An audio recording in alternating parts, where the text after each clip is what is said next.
Okay, I'm going to demonstrate today how I make my acidic water that I'm going to fill these spray bottles up with. These are just some spray bottles I purchased at Lowe's, and I use them for my acidic water. And I have one for each bathroom and one for the kitchen and one for the laundry room. So I have 5 bottles here that I fill up once a month. Now I'm going to go ahead and just show you, there's a little bit remaining in one of these bottles. I'm just going to show you what the acidic level of this is, because it's very acidic. And this is acidic water. One quality of acidic water, this is like a 2.2 pH, which is very low acid. That will kill germs immediately. I mean, you just spray it on something and it will kill them instantly just on contacting that low acidic. So that's very desirable for just spraying on toilets or countertops, things like that. That is not the kind of acidic water you would use with your plants or on your skin, beauty water, anything like that. This is purely just the lowest acidic, which you can read more about on my website, the uses for the different levels of ionized water.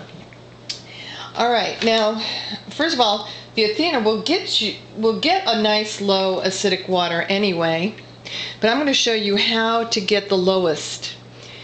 And well, first of all, I'm going to show you how to. The first thing I do, and this is specific. You can hold on. I'm just pushing the. The screen is black, and I'm just pushing the filter button and holding it. Oh no, wait a minute, I'm sorry, I'm pushing the wrong button. I need to push the purified button and hold it. That gets me into the booster setting. And I normally keep the Athena on 3, which is medium. Yeah, but I'm going to boost it up to 6 now for getting the lowest acidic. Now with it at this highest level, it will ionize the strongest possible. And like I said, strong ionization is not desirable for most uses. So don't think that just because it gets higher or better, stronger, it's better. It is not in most cases usually better. Now, in that setting, I'm going to show you what the Athena will do just normally without my trick. And I'm going to put the alkaline up to number 4, which is the highest level. And I'm just going to pour some acidic water into this cup here.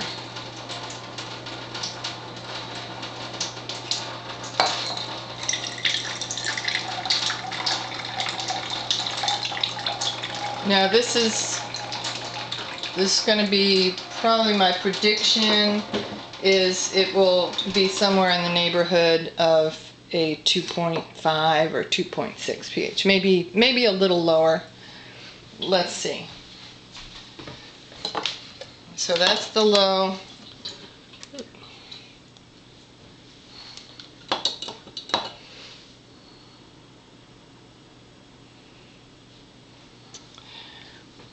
All right. So actually that's pretty low. Just coming out of the Athena with no extra tricks. So that's kind of a very nice thing about the power booster setting, is that you can get that extra power for this type of thing when you want these extremes. All right, so I'm getting a 2.4 pH coming out of the Athena. Now, what I'm going to do is I'm going to show you what I do. Like I said, I only do this once a month.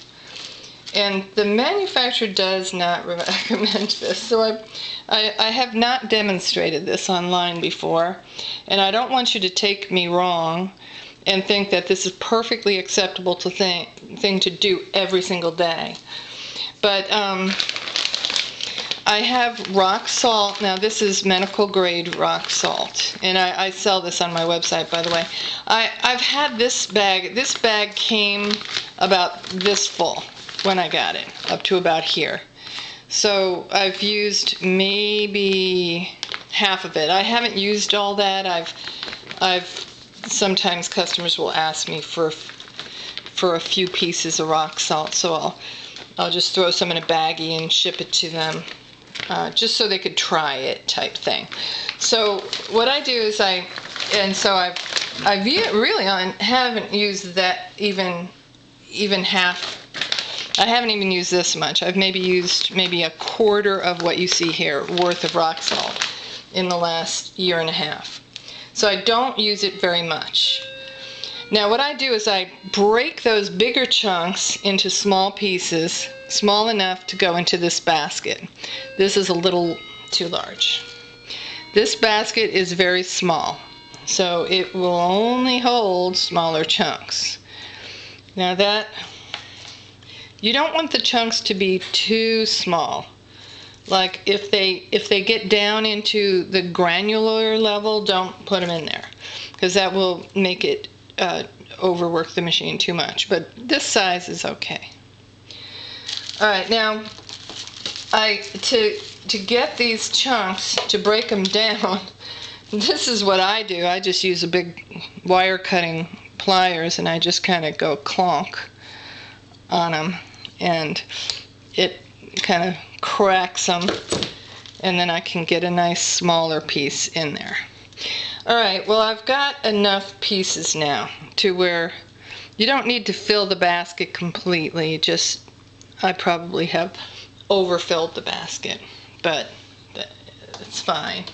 Now this basket fits into this mineral port, which is at the top of the Athena. Now you can kind of see me taking the lid off, and I normally don't have a basket in there, and I just kind of push the basket in there, and it grabs it. Then I'll just reinsert this into the filter port and turn it, and that there's a little arrow on the machine and everything to show you which direction to turn it. So now I've got this salt in there just for pouring the acid water. Now I'm probably going to catch this alkaline water as it's coming out and just have it flowing into this pitcher, because I do not like to waste any of this. So, alright, now I'm going to go ahead and turn this on. And it's at level 4. Now the level 4 alkaline is now coming out into this, is going to come out into this pitcher. Alright, and then the acidic, I'm going to go ahead and start filling my bottles. And really what I ought to do is, before I start filling my bottles, I probably ought to just put some in a cup so I can show you how what level of acid this is coming out.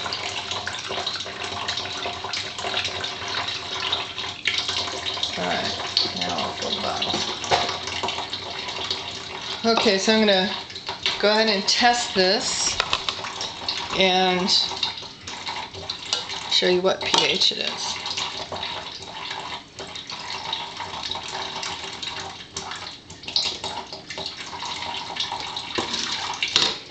Okay, so that is definitely a lower pH than what the Athena would produce just on its own. This is kind of, doing this is acting similar to the enagic saline solution port, although this is medical grade salt versus, I'm not entirely sure all of what's in the saline solution. It says it's poisonous. This is not. So anyway, that's basically going to make all of this acidic water come down to about a 2 pH, which is very, very good for killing germs on contact, like I said. Now, what is coming out of this top hose, I am not sure, but I'll go ahead and test that. I'm going to predict that it's coming out a higher alkaline than normal. Normally I'll get about, the high alkaline will be somewhere in the neighborhood of like about a 11.2 or something pH. So I'm going to imagine that this is going to be higher alkaline than that, like maybe about 11.5 pH or something like that. But I'll go ahead and test it right now since I've got my little pH tester right here.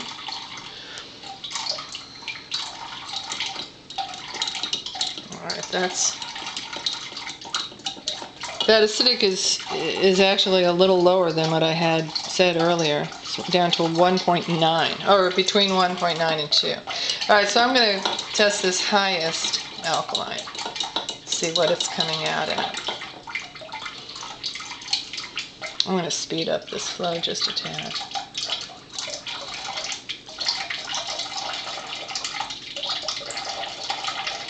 It takes a little while for it to settle down, so while it's doing that, I'll just explain to you that ionized does not like you to use sodium in your water, in your source water for the ionized water. So if you want to do what I'm doing here, and I've been doing this for a couple of years without any consequence whatsoever. But if you want to do this, I would, oops, that's the wrong color, I would highly suggest only doing it as frequently as I do, which is once a month. Because that way you're not overtaxing your ionizer. Alright, let's take a look and see what the pH is. Alright, well it's a little bit higher than what I'll normally get. Looks like that 11.4 pH, which is, you know, whatever, a little bit higher. Yeah, 11.4 I'd say, pH, which, you know, I normally will get about 11.3, I think. So it's a tiny bit higher than I would normally get. Alright, well, I'll go ahead and finish these, filling these bottles, and see you soon. Bye.